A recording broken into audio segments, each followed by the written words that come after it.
Good morning, Dr. Seetharaman. Good morning. Today's focus on the Knowledge Management Forum is on the repercussions in commodity markets due to developments in Ukraine, Libya and weather conditions. Please tell us, how have precious metals performed in recent times?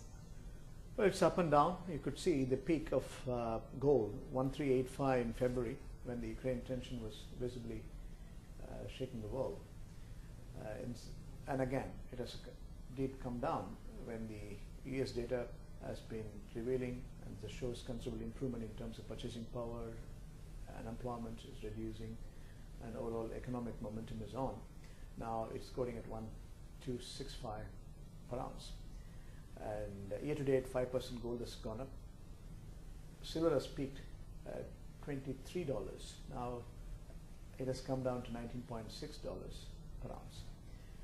The change which you are seeing is purely because of the US economic recovery.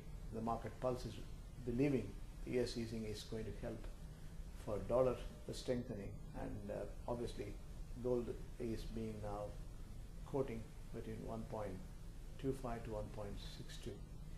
There is a possibility it may come down as well. Silver may hold it between 18 to 19, but gold, there is a possibility of coming down unless there is deep down impact of the Crimea. Now the very fact that Ukraine election is over and Russia has accepted the new regime, there could be a positive vibes rolled over, and in my opinion gold should hold between 1250 to 1275 and silver should hold between $18 to $19 per ounce. Could you tell us about the movements in oil prices? As on date, you could clearly see the Brent is quoting 111 per barrel, and WTI NewMax is quoting 104 per barrel. The reason why they are closing the gap between these two products is to recognize now more and more NewMax is being used, and essentially when the dollar is weakening, the people hedge the risk by going for commodity futures. Oil prices at peak now, 111. In my opinion, it will sustain. Brent will go to 100, and NewMax should be oscillating between 90 to 95.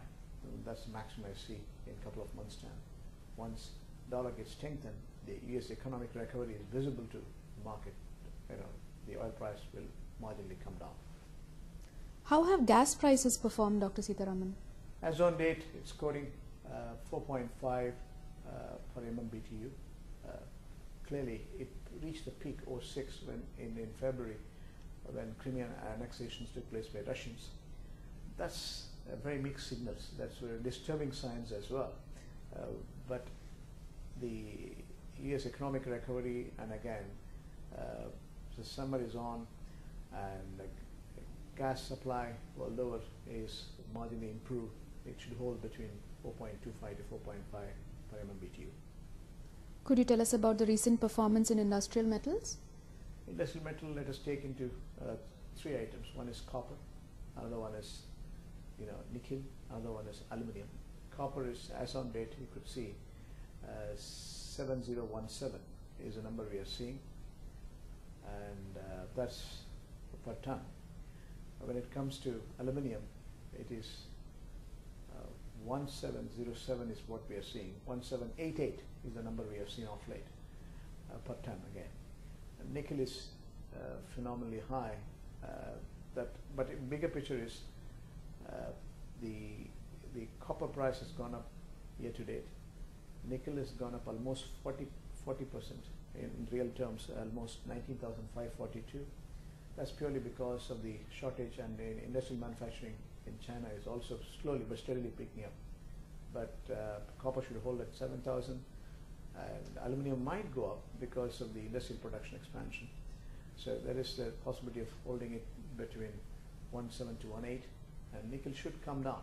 And the sudden surge we have seen is excessive, in my opinion. Could you tell us, Dr. Seetharaman, about recent performance trends in agricultural commodities? Agricultural commodities, to start with, you can say the corn, wheat, and soybeans. corn is 4.67, 6.37 per bushel is wheat. When it comes to soybean, it's 14.99. So that's the level of pricing we are talking about. Each of these commodities have gone up 7% when it comes to corn year to date, and again 14% when it comes to soybeans, and 3% when it comes to wheat, because of the overall supply chain constraints and also drought in Brazil. What are the trends witnessed in soft commodities recently? Soft commodities, if I have to split, cocoa, sugar, and also the when it comes to coffee is quoting 178 per pound. Sugar is quoting 17%. Soybeans, rather coffee, when it comes to cocoa, the chocolate making tool, it is 3032 per 10. All of them have gone up. If you look at the bigger picture, the highest beneficiary is coffee, which has gone up by over 50%.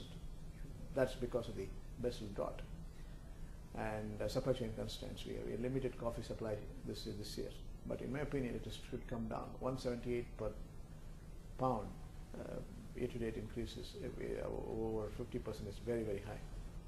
Thank you for your insights, Dr. Seetharaman. Thank you.